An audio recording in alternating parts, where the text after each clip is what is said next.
mga idol, pag-aaralan natin yung isang requested song, Ba't Di Mo Pagbigyan by King.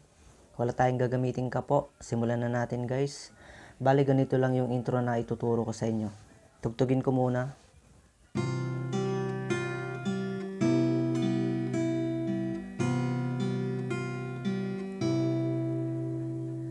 Bali ang chord lang nun guys ay chord lang ng C.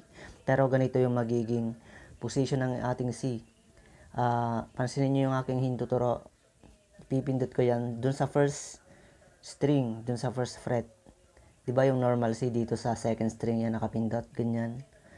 Pero dito yan, yung hintuturo sa first string. Ganyan yung magiging position natin. Tapos yung ating kakalabitin ay ganito, yung fifth at first string magkasabay ganito.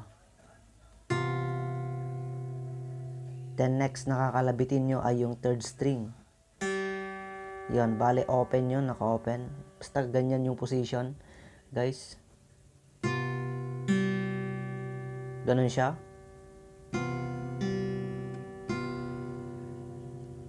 Bale nag-alternate lang yon. Pagkatapos ng third string ay babalik ka dun sa unang part, yung fifth at first string ay magkasabay. Tapos ay aalisin mo yung hintuturo. Magiging open yung first string dyan. Tapos sabay nakakalabitin mo yung fifth at first string. Then third string yung ka-alternate nya. Ang nagkaiban lang guys ay parang pinindot tapos aalisin. Ganun lang. Yun. Tapos babalik ulit.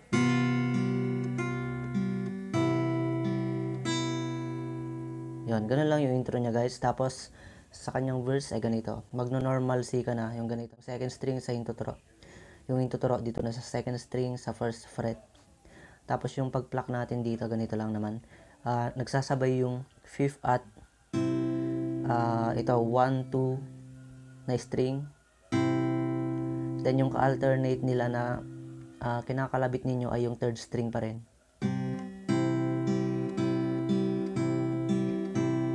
Bale, ganon yung pag-pluck natin dun sa kanyang verse.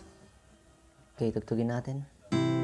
Bakit ba hindi pwedeng Ang next chord dito guys ay yung E minor. Ang base ng E minor ay yung 6th string. Ang sabay ko naman na kinakalabit dyan ay yung 6th string at yung 1, 2 na string, tapos yung third string alternate. Kaya ng C kanina, nagkaiban lang ay yung bass yung nagkaiban lang. Ito C, di ba yung 5th string yung kasabay nung 1, 2 na string. Ngayon, dito naman sa E minor ay yung 6th string. Ganun yung pag-pluck nyan. Tapos dito sa F ay same ng pag-pluck dun sa E minor.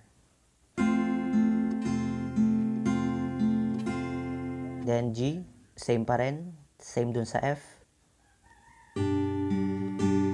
Okay. Balikan natin sa mula intro, tapos verse natin.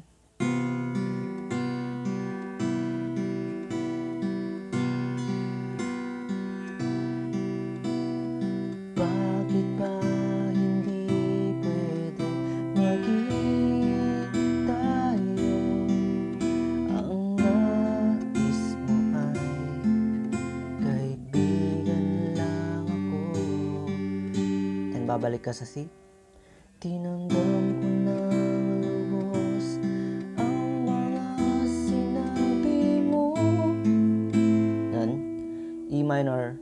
Then next down A minor. Yan. Nandiyan naman guys, nakikita nyo naman. Tapos F. Wala na. Then D minor. Mabilis mo na lang siyang ililipat. Wala na ba ako pag-asa. Then G. Sa puso mo. Ganun lang yung verse niya guys. Then next doon ay yung refrain niya, di ba? Kung gusto nyo naman ay pwede nyo naman siyang ini-strum lang. Ganito. Bakit ba hindi pwedeng maging tayo? Ang nais mo ay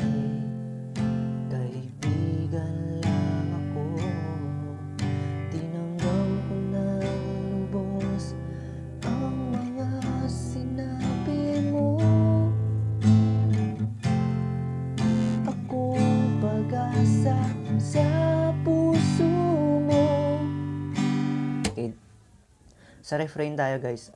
Kung gusto nyo, gawin nyo yung pag-pluck na tinuro ko. Dito sa refrain, ganun pa rin. Pero yung mga chords niyan ay ganito. Una, yung A minor. Ngunit pa nandyan. Then E minor. Tapos babalik ka sa A minor. Ako'y nangangamba. Then F. Lagi kang D minor. Iwas sa tuwing G.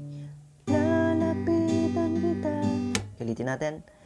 Ngunit pa nandyan ka na. Ako'y nangangamba. Lagi kang umiiwas sa tuwing lalapitan kita. Dito sa D minor guys, yung bass na ginamit ay yung 4th string, di ba? Ang bass ng D ay 4th string. Yung mga F, G, alam nyo naman na yung pag-pluck natin. Tinuro ko na kanina. Okay, next down ay chorus. Yung chorus ganito, ba't di mo pagbigyan ang pag-ibig ko? Dapat naman ang A minor. Puso ko sa'yo. Then F, D minor, G. Bigyan sana ako kahit konting pagkakataon. Ba't di mo pagbigyan ang pag-ibig ko? Lahat ay gagawin para sa'yo. Nakikiusap sa konting pagkakataon. Mahalin mo.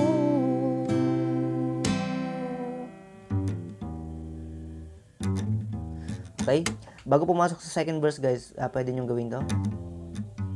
Yung 6th string. Okay, ganito. Una, nakapindot yan sa 1st fret. Tapos bigla nyong i-hammer dito sa 3rd fret. Then, aalisin nyo. Yon, natira sa 1st fret, di ba? Tapos, aalisin nyo ulit yung hinduturo. Magiging open yun. Ganito yan. Ganun lang naman. Pero pwede nyo nang hindi gawin yun kung ayaw nyo. Pero mas maganda kung gawin nyo yun guys. Tapos second verse. Sana ay magbago ang damdamin mo. At tingin mo ang pakiusap ko. Makasama ka kahit saglit ay tatanggapin ko. Patutunayan ko sa'yo, mahal kang totoo.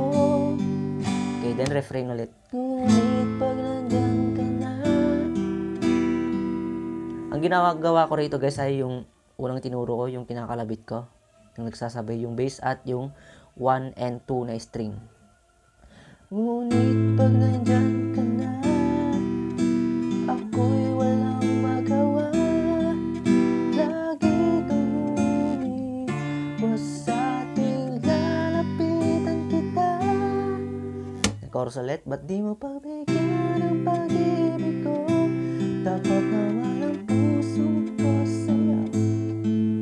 Bigyan sana ako kahit ba't di mo pagbigyan ang pag-ibig ko?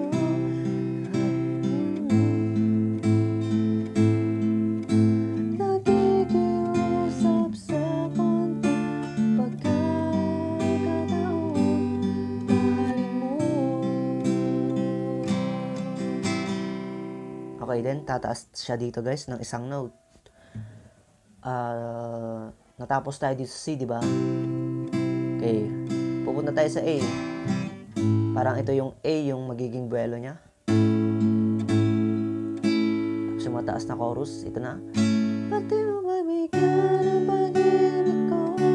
Dapat naman ang puso ko sa'yo. Bigyan sana ako kahit konting pagkakataon. Ba't di mo pabigyan ang pag-ibig ko? Lahat ay gagawin para sa'yo. Nakikiusap sa konting pagkakataon.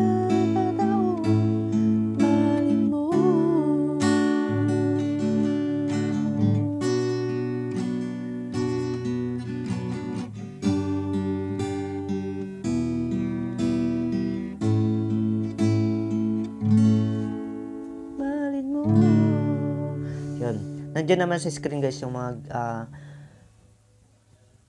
chords dun sa kanyang last chorus. Yung tempo niya ay gayahin nyo lang yung mga chorus na ginawa natin. Okay, yung D, yan B minor, G, mabilis na E minor, A. Okay, ganun lang yung ba't di mo pagbigyan by King. Yun lang guys, maraming salamat. Bye!